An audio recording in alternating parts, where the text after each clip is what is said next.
We live in interesting times. Today's stories. COVID-19 testing will be available in 60 pharmacies across Ontario. Alberta government won't shell out money for a proposed high-speed rail link connecting Calgary and Edmonton.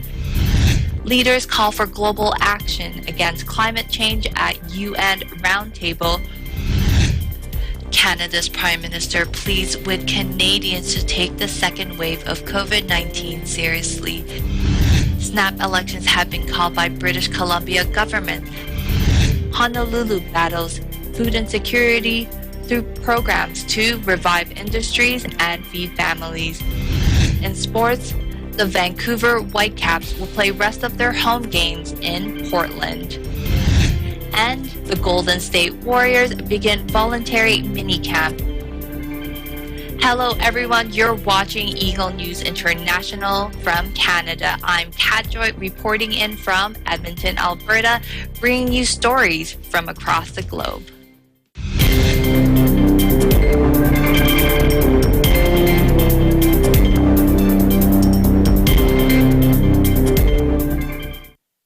"60 pharmacies across Ontario will be offering COVID-19 testing by appointment."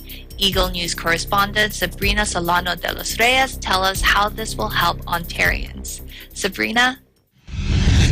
Ontario has recently announced that free COVID-19 testing will be available in 60 pharmacies across the province as of Friday, September 25.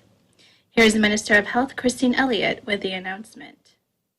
Today, we are pleased to share with you that our government, in partnership with Shoppers Drug Mart, Rexall, and independent pharmacies, is expanding access to publicly funded COVID-19 testing in pharmacies. Beginning this Friday, up to 60 pharmacies will be providing testing for Ontarians with no COVID-19 symptoms. Individuals who do not have symptoms of COVID-19 will be able to visit these select pharmacies by appointment only for free testing. Ontarians who are asymptomatic will be able to request COVID-19 testing for free by appointment only. The public pharmacy tests will expand Ontario's testing capacity past the 150 assessment centres. Premier Ford also announced that several hospital assessment centres will begin providing a different type of testing starting this week. Take a look. I'm thrilled to announce 3 hospitals in Ontario have agreed to offer the saliva testing option to patients, the one we heard about BC, and I want to thank the folks out in BC for coming up with this. These hospitals will include the Mount Sinai, Women's College, and UHN. And we're working to expand these options to even more hospitals, pharmacies, and other test sites. And we're continuing to press the federal government to expedite Health Canada approval point-of-care testing. Once approved, these tests will be game changers, allowing us to see test results in minutes rather than days. The plan for expanding public testing is meant to support frontline care providers in the possibility of a second wave of COVID-19. This is part of Ontario's plan for keeping Ontarians safe, preparing for future waves of COVID-19 presented by the government, which will help them identify and quickly respond to possible outbreaks. More details of the plan will be given in the upcoming days. As numbers of cases in Ontario rise, the provincial government prepares for the possibility of a second wave. Officials continue to advise Ontarians to follow public health measures, like wearing a face covering, regular hand washing, and physical distancing, in order to slow and to stop the spread of the virus. In Toronto, Sabrina Solano de los Reyes, Eagle News. We live in interesting times. Proposed high-speed rail link connecting Calgary and Edmonton most likely won't get funds from the Alberta government. Eagle News correspondent Rachel Lucis with the story. The Alberta government won't shell out money for a proposed high-speed rail link connecting Calgary and Edmonton. The latest proposal for a high-speed rail link connecting Alberta's 2 largest cities likely won't get financial help from the provincial government. The Alberta government says it will support the company in its efforts to find private investors and discuss possible routes. Transpod's proposal would see a train running between Calgary and Edmonton at a speed of 1,000 kilometers an hour. That would mean a 30-minute trip for passengers and cargo. Described by the company as an airplane without wings, the train would be powered by a magnetic propulsion in a low-pressure tube. Transpod is doing a feasibility study with plans to begin construction in 2022. Completion would be 2030. The government is also providing land for a possible test track, but Premier Jason Kenney emphasized the government is making no financial commitments. This is the latest in a string of proposals for a high-speed train between the two cities. 6 years ago, the government's Committee on Alberta's Economic Future recommended against taxpayer dollars being invested in such projects. The committee concluded there aren't enough people to make the multi-billion-dollar venture profitable. The only thing that has changed since then is the economy has worsened and the pandemic. There are fewer government dollars to spend on luxuries like high-speed trains. Instead, the committee recommended governments concentrate on expanding light rail transit in the two cities and develop regional transportation systems, something that the mayors of both cities welcome. As well, it says when money is available, undeveloped land should be bought up for a future transportation and utility corridor between Calgary and Edmonton. And it says, other than the regulation, the matter of the high-speed rail should be left to private developers. In Calgary, Canada, Rachel Lucy's Eagle News. We live in interesting times. Canada's Prime Minister pleads with Canadians to take the second wave of COVID-19 seriously.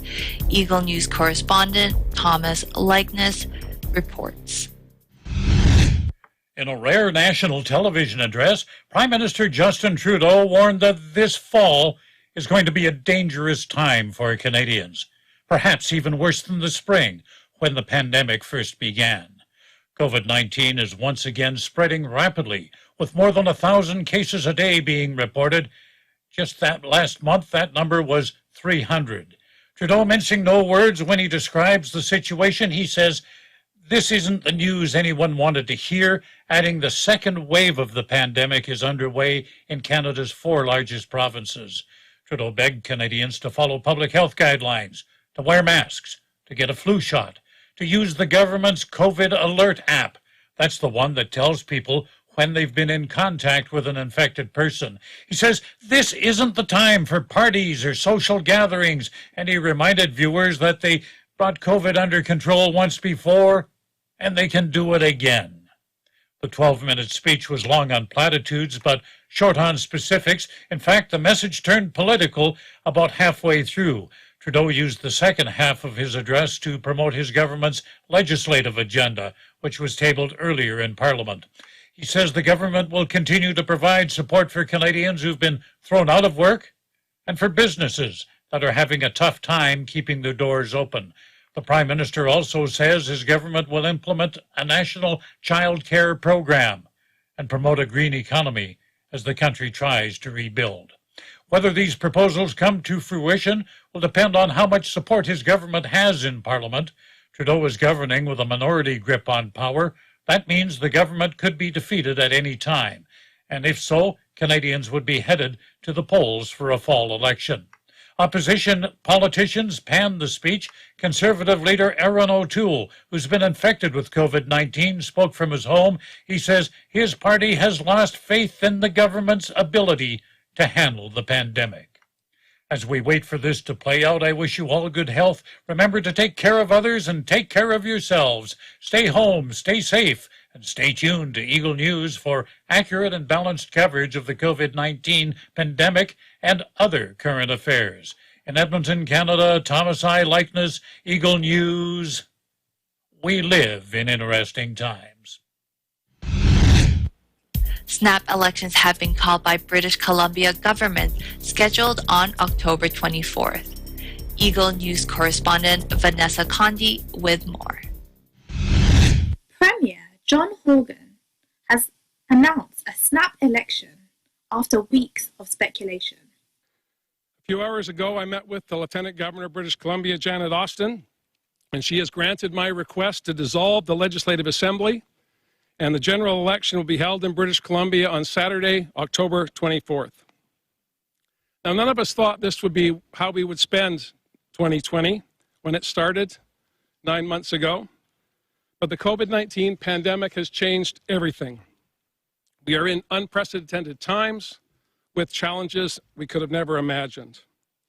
I want everyone to know that I've struggled mightily with this decision, and it did not come easy to me.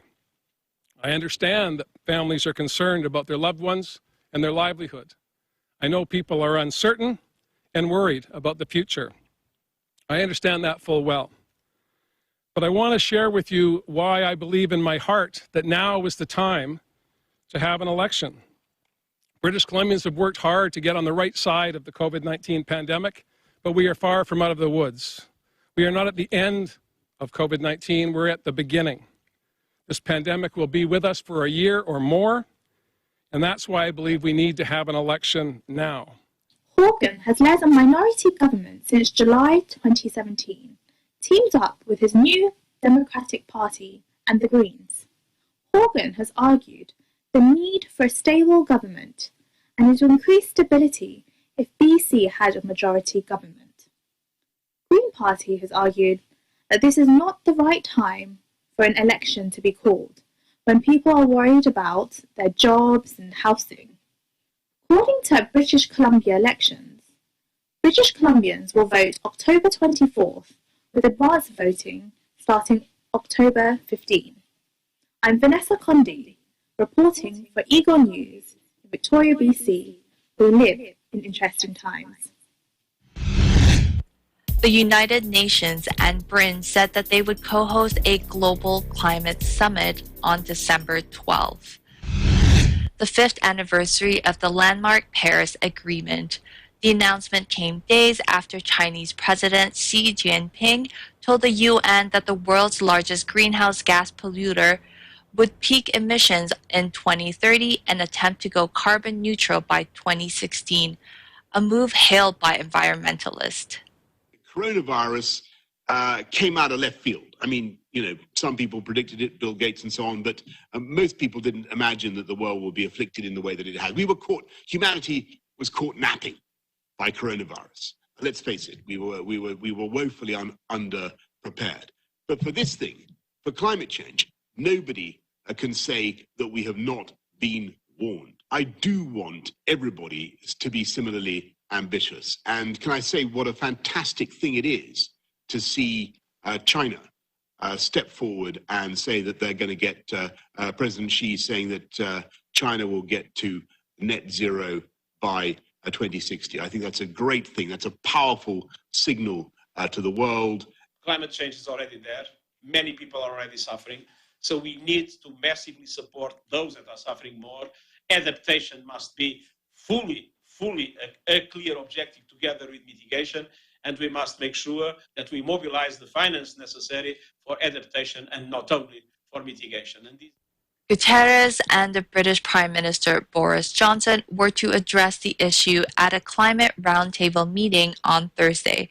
Johnson, who will speak via video link, was expected to say, "As the world continues to deal with coronavirus, we must look ahead to how we will rebuild and how we can seize the opportunity to build back better." The European Union is ready to take its share of the responsibility. We have agreed to make Europe the first climate-neutral continent in the world by 2050. We know that we will not achieve that mission with business as usual. We have the resolve, we have the plan, and we have the investment to increase our ambition in the next decade. The world remains off track to limit global temperature rise to 1.5 degrees Celsius by the end of the century, which scientists say is crucial to prevent runaway warming that would leave vast swaths of the planet inhospitable to life. Guterres and Johnson will convene global leaders to rally much greater climate action and ambition, the statement said. National government will be invited to present more ambitious and high-quality climate plans at the summit, which would involve government leaders as well as private sectors and civil society. According to the UN, the December 12 summit is intended to increase momentum ahead of the United Nations Climate Change Conference, COP26, to be held in Glasgow in November 2021. Recent data shows greenhouse gas concentrations reaching record levels, worsening extreme events including unprecedented wildfires, hurricanes, droughts, and floods. Like the virus, the impacts of climate change are far worse for racialized communities, Indigenous peoples, and women. Also, any failure to act immediately and decisively will only make the costs of these crises higher and worse over time. But this global pandemic has also created an opportunity to build back better, and climate action is an essential part of that. Coming up, Honolulu battles food insecurities through programs to revive industries and feed families. In sports, the Vancouver Whitecaps will play the rest of their home games in Portland. Eagle News International continues after this.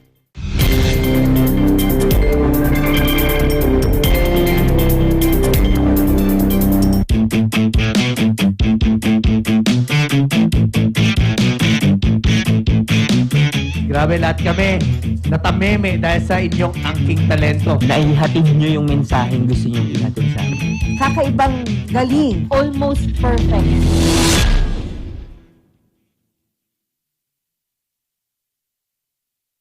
Tagisan ng Galing Part 2 is co-presented by Cooper, an expert in air conditioning and electromechanical. Also engaged in structural, electrical, fire protection, plumbing, and sanitary services. Cooper, your ultimate MEPS and air conditioning solutions. Unlad Incorporated International, fight against global poverty. Canrib Corporation, your ventilation and air conditioning specialist. Our sponsors, BDO, we find ways. JRC Industrial Sales, RS Square Variables Incorporated, your trusted UPS supplier and UPS maintenance provider in Luzon, Visayas, and Mindanao. RJK Services Manpower Agency Corporation, Robis Builders, Villa Casares, Chris Rock Enterprises, Victory Carpentry, DOP Asiatic Pest Control Services, and AUB Aspire for the Future. In partnership with New Era University ETAP, Expanded Tertiary Education, Equivalency and Accreditation Program. Embrace Cafe, we embrace differently abled persons. The New Era University, in its 45th year of excellence, discipline, and service to humanity, will offer online education all levels beginning this first semester academic year 2020 to 2021 through the NEU Virtual Learning Environment, or NEU VLE. New Era University offers a complete basic education cycle from kindergarten up to senior high school, offering all strands.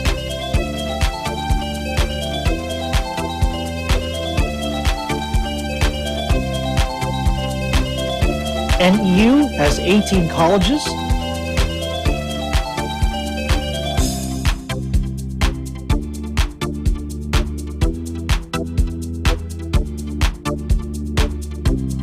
and 2 graduate schools. It also offers ALS and ETI. Best of all, NEU has the most affordable tuition fees among private universities in the Philippines. NEU is at Quezon City, the city of San Fernando, Pampanga, General Santos City, South Cotabato, Lipa City, Batangas, and Pinugay, Baras, Rizal. New Era University is under the stewardship of Dr. Nilo L. Rosas. What are you waiting for? Be part of the new normal. Enroll now. Classes start on October 5, 2020.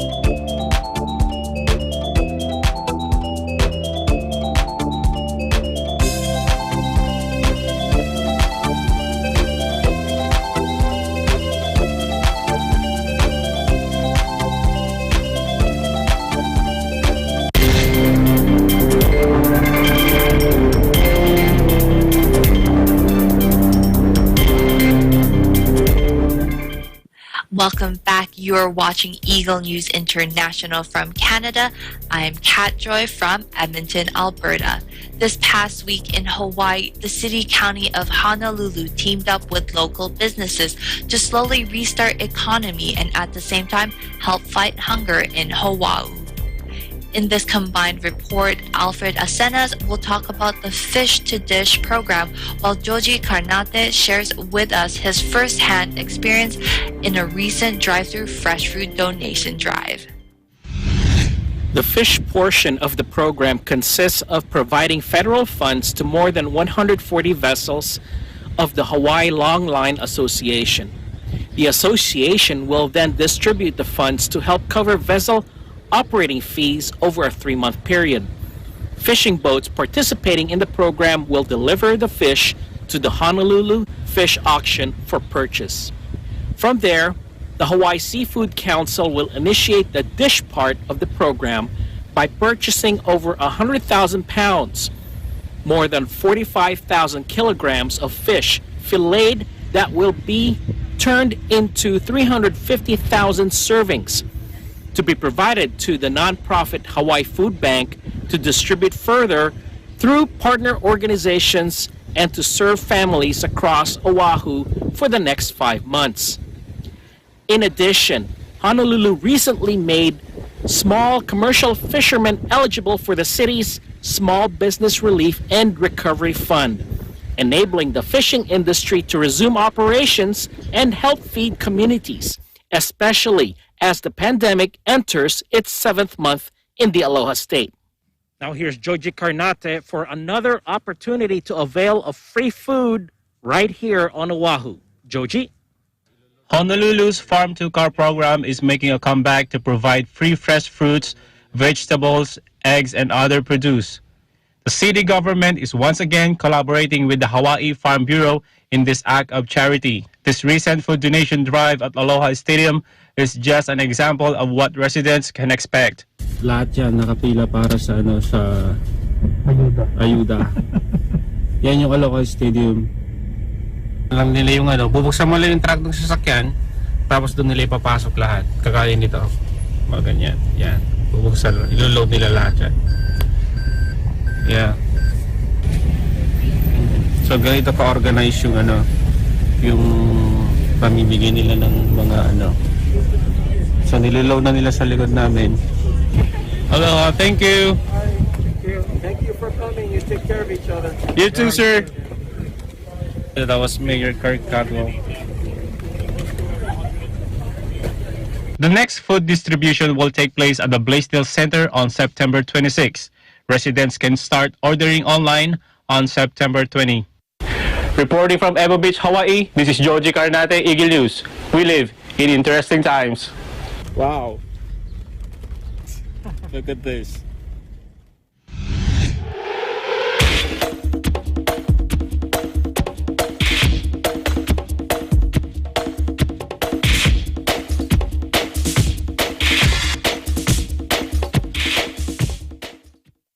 In Major League Soccer, the Vancouver Whitecaps FC has announced all home games for the rest of the season will be played in Portland. Here is EBC sports correspondent Zolti Horvat with a report.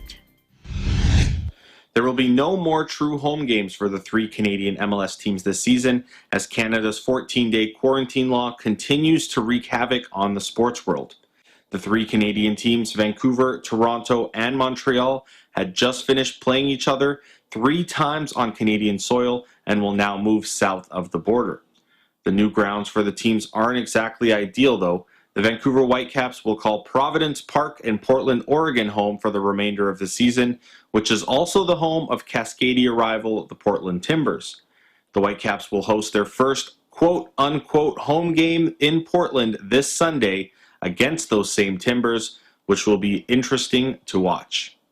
Toronto FC also moved into their new home at Pratt & Whitney Stadium in Hartford, Connecticut. They were initially rumored to host their games at the already cramped Red Bull Arena in New York City, but managed to get a hold of the University of Connecticut's facilities. They opened their Hartford stint against the Columbus Crew on Sunday. The Montreal Impact have probably the least ideal situation for the foreseeable future. They will host their home games at Red Bull Arena in New York. The arena, which is home to the New York Red Bulls, will also host New York City FC, who were barred from playing in their normal home, Yankee Stadium, which means less training time and a more crowded venue for the Impact as they prepare to play the Red Bulls on Sunday. Now, of course, fans, they're not happy about the moves, but they won't be allowed at the games in Canada anyway. The players, however, aren't thrilled either. For them, this means potentially being away from their families and homes until at least mid-November, and if they make the playoffs, into December. Major League Soccer has announced, however, that they will amend the schedules for all teams as COVID restrictions change in each region. In Vancouver, BC, I'm Jolty Horvath. We live in interesting times. The quest for the Golden State Warriors to return to championship form next season began Wednesday at the Chase Center in San Francisco. EBC sports reporter Tenny Sumagi with more on the team's first day at their voluntary mini-camp. The Warriors may not be competing for an NBA title this year, but the team has reunited at the Double on Wednesday after a 6-month layoff. I think for us, for our team, it was really a relief to be out on the floor playing basketball again together, competing, laughing, enjoying ourselves. And you know, the guys looked great. There was a lot of good energy, and they had a lot of fun out there today. And first time really that any of them have had a chance to play real basketball other than just kind of one-on-one stuff in a long time. So it's great to see them out there. It's fun. It's fun being able to see the faces and you know, interact with the guys who have been home or been away. Being able to kind of at least come back and connect as a unit, it definitely is wholesome. Practices at the Double will run until October 6th. In New York, Tenny Samaki, Eagle News, we live in interesting times. We end our program today with some music. Here is Homer Concepcion from Vancouver. He sings an original song called Your Light.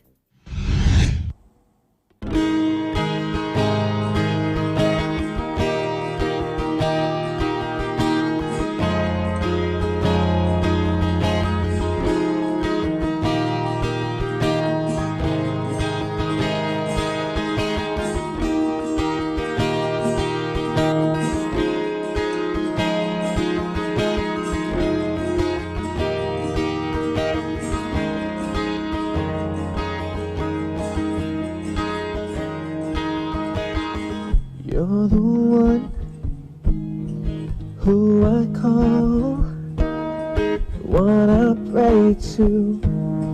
You are my all. When I am down, nowhere to go. All my trials, all my problems, you know. 'Cause I believe in you. Over you, all the wonders you are.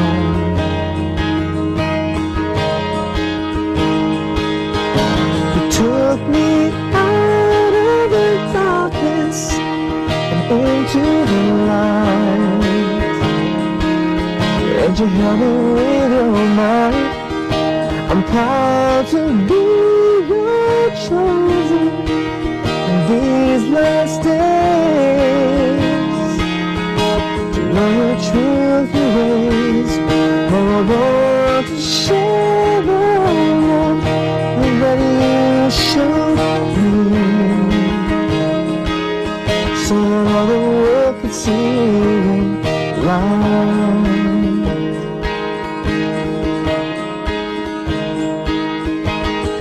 I'm unworthy, Lord, to call before your name.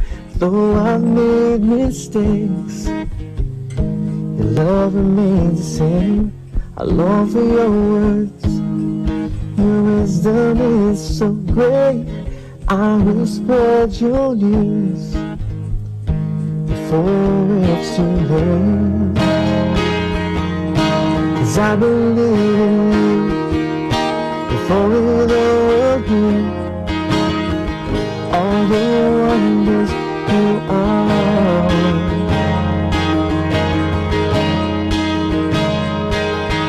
You took me out of the darkness and into the light. And you have it with your mind. I'm proud to be your chosen in these last days. To know your truth ways. Now I want to share the love that you showed me, so that all the world could see your light.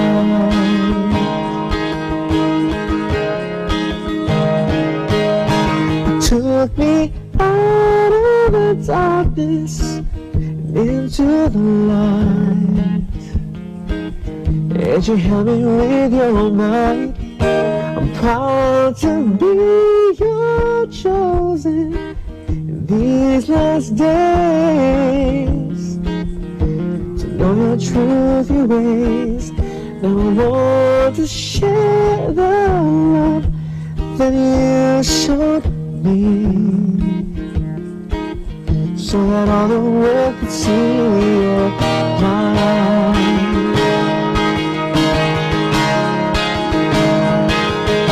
You took me out of the darkness and into the light, and you held it with your might. I'm proud to be your chosen these last days. To know your truth, your ways. Now I want to share the love that you showed me, so that all the world could see your light. So that all the world could see your light. So that all the world could see your light.